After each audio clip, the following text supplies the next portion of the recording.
Peace TV presents. We have made the Quran, easy for you to understand and memorize.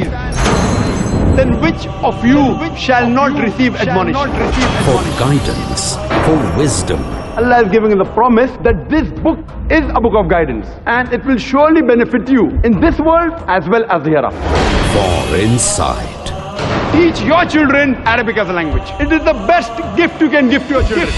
Dr. Zakir Naik. Read the translation of the Quran in the language you understand the best. The more you read, the more you ponder, the more you understand, inshallah, the more will you implement. Now we'll discuss the last and the first point.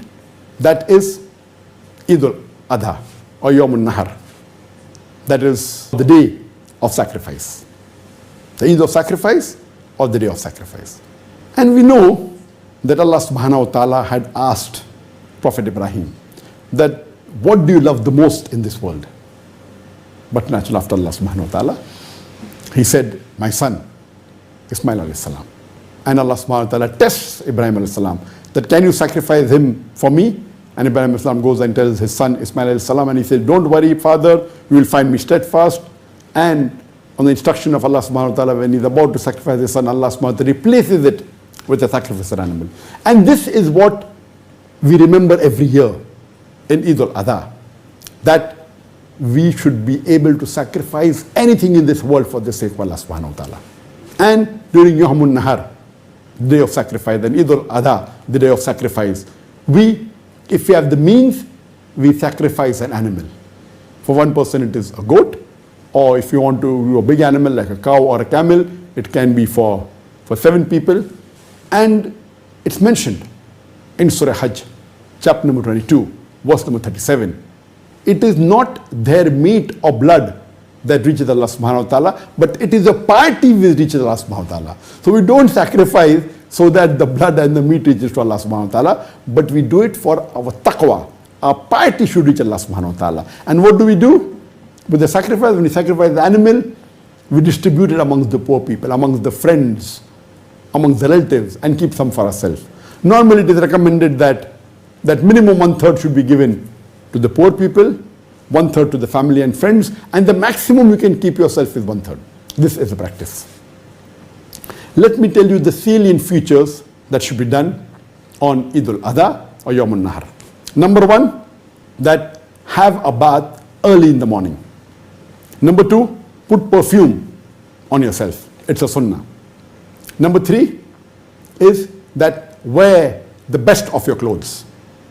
Number 4, say the takbirat. Number 5, preferable, do not eat anything before the Eid prayer. Number 6, go to pray early. Number 7, that it is recommended that all the women, including the children, including the menstruating women, should go for the Eid Salah, even if they don't have to offer Salah or they don't have to go to the Musalla. And when you come back from Eid prayer, see to it that you take another route, not the same route in which you went for the Eid Salah. And preferable to pay Eid Salah in a Musalla, in an open ground, which is called as Eidgah.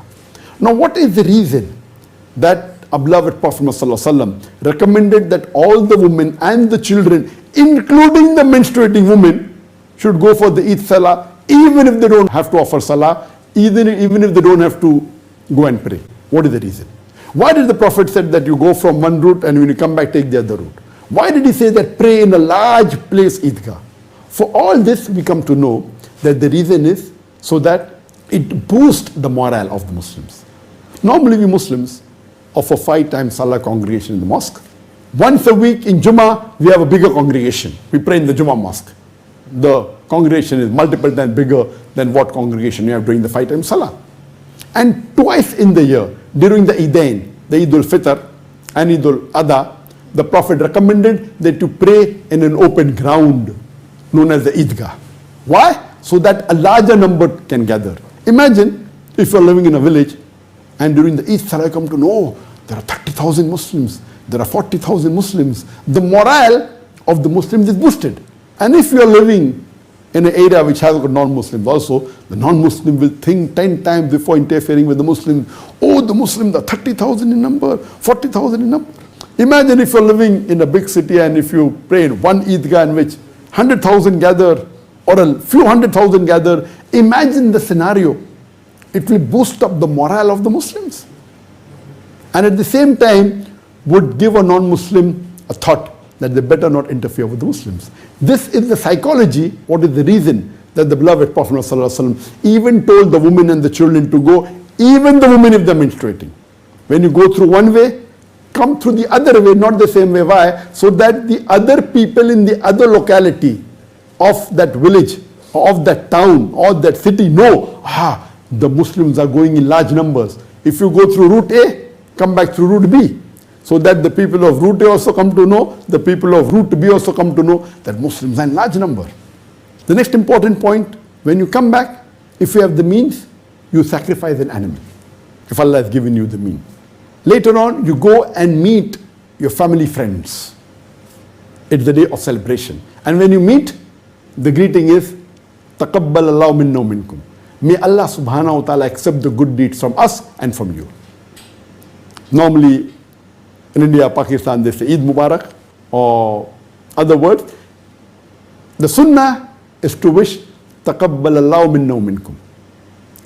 Oh Allah, accept the good deeds from us and from you. You can say Eid Mubarak. It is mubah. But the right thing is as the Prophet and the Sahabas wished each other. And the day of Eid, this should be a day of celebration. Be happy, be cheerful. Let me tell you the important points of the Eid Salah before I end this talk. There are 14 important points of Eid Salah. Number one, the Eid Salah is fard for every Muslim who is an adult and who's sane, male or female. Number two, it is offered between the time after the Fajr Salah and before the Dhuhr Salah, but the earlier you offer, the better it is. Number three, it should be offered in an open ground, a musalla, also known as the Eidgah. Number four, that if Eid falls on a Jummah, then praying Jummah on that day is not fard. But it is sunnah, it is recommended. If you pray, it is good. But if you want, you can abstain from praying Jummah Salah. At that time, you should pray only the Zuhr Salah. Next point, number 5, is that there is no adhan or no aqama before the Eid Salah. Number 6, there is no sunnah before the Eid Salah or after the Eid Salah.